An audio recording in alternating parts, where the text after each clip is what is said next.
Today, housing affordability busted for good.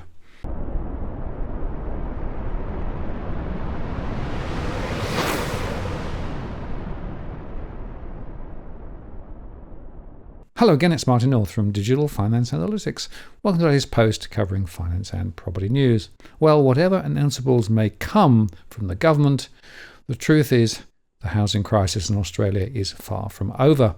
As I discussed with Leith van Onselen on Tuesday, high migration is the root cause of the problem, a problem created by bad policy and ultra-high migration. Yet some are arguing we should import yet more construction workers to build yet more homes. Sounds like shoot, ready, aim to me. Sure, it is true that Australia's housing affordability crisis worsens. Governments are spending more on housing, but as a recent The Conversation article says, without coordinated action to increase supply, government grants will have little practical effect on housing affordability anytime soon. Victoria's Andrews government has announced a suite of reforms, such as boosting social housing and making planning processes faster, in an effort to get 800,000 extra homes in Victoria over the next decade. And federally, the Albanese government's $10 billion Housing Australia Future Fund, or HAF, has passed the Senate with the help of the Greens, who supported the bill in exchange for another $1 billion of social housing.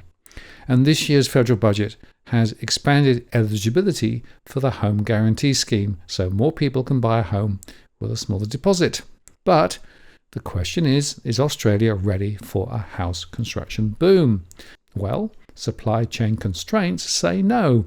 Ballooning construction costs and labour shortages have already claimed well-known building firms across the country. Delivering thousands of extra new homes in the coming years will not be easy.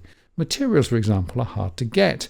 Building a home requires the right materials at the right time, but many building materials are in short supply. Timber is a good example. The Master Builders Association highlights that there are still pressures on timber and wood supplies.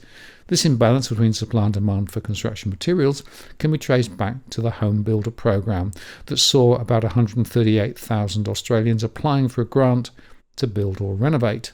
The number of new dwellings commenced went from 41,855 in September 2020 to a peak of 67,306 in July 2021. That's an increase of 60% in less than a year.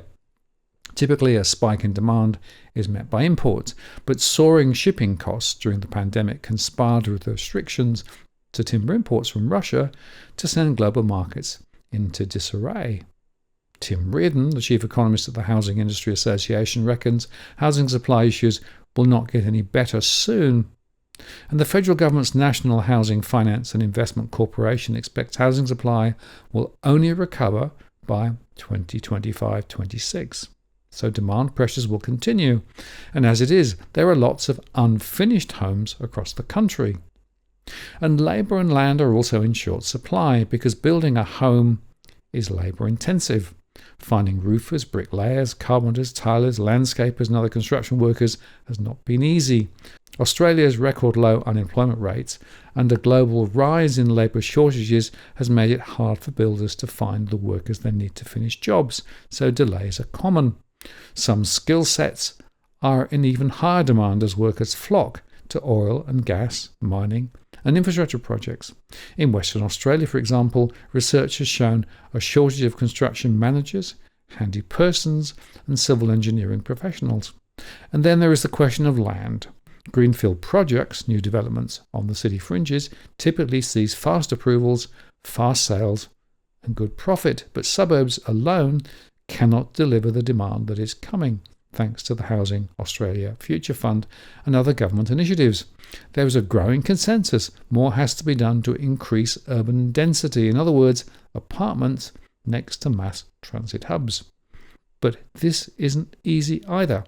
Not in my backyard or NIMBY critics abound, and demand for standalone houses remains strong as people pursue the great Australian dream of a large house on a large block of land. These issues in materials, labour and land will not solve themselves, so pouring more money into the housing market without addressing supply shortages will only increase prices. So the article goes on to question what initiatives can really address the housing supply crisis. They say options include reducing import taxes on materials like construction timber and steel frames to boost short-term supply whilst adhering to long-term strategies to address future demand. Supporting new technologies in the construction industry, the federal government's Accelerate Adoption of Wood Processing Initiatives program, which enables the use of innovative technology for timber production, is just one example. Increasing skilled migration to boost labour supply, Western Australia's construction visa subsidy program, which targets skilled migrants to the construction sector, shows what's possible, but as I said before, that's just bringing yet more people into the country. Embracing manufactured homes, using modular construction, for example, can increase labour productivity, reduce costs, and mitigate the effects of weather delays. Making it easier to release land for development, especially in urban areas, for example, the Victoria government is investing $40 million in red tape busting measures.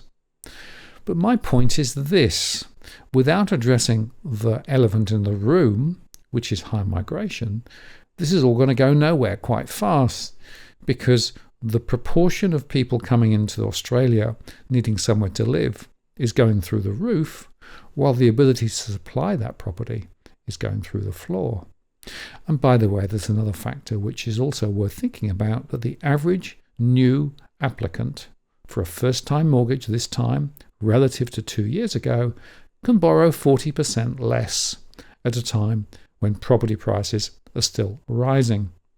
So economically speaking, you can see that this isn't going to work at all. And my net conclusion on all of this is that housing affordability is going to stay with us for a long, long time, which is not good for those already in the country, and it's not good for those who are being attracted by the high migration programs either. There's a lot to be done here, but it needs to be thought about very differently. Now, if you're buying your home in Sydney's contentious market, you don't need to stand alone. This is the time you need to have Edwin Almeida from Ribbon Property Consultants standing alongside you. Buying a property is both challenging and adversarial. The vendor has a professional on their side. Emotions run high, price discovery and price transparency are hard to find, and then there's the wasted time and financial investments that you make. Edwin understands your needs, so why not engage a licensed professional to stand alongside you? With RPC, you know you have experience, knowledge, and master negotiators looking after your best interests. So shoot Ribbon an email at info@ribbonproperty.com.au, and if you use the promo code DFAWTW/Martin, you can get a 10% discount offer. I'm Martin North from Digital Finance Analytics. Many thanks for watching, and I'll see you again next time.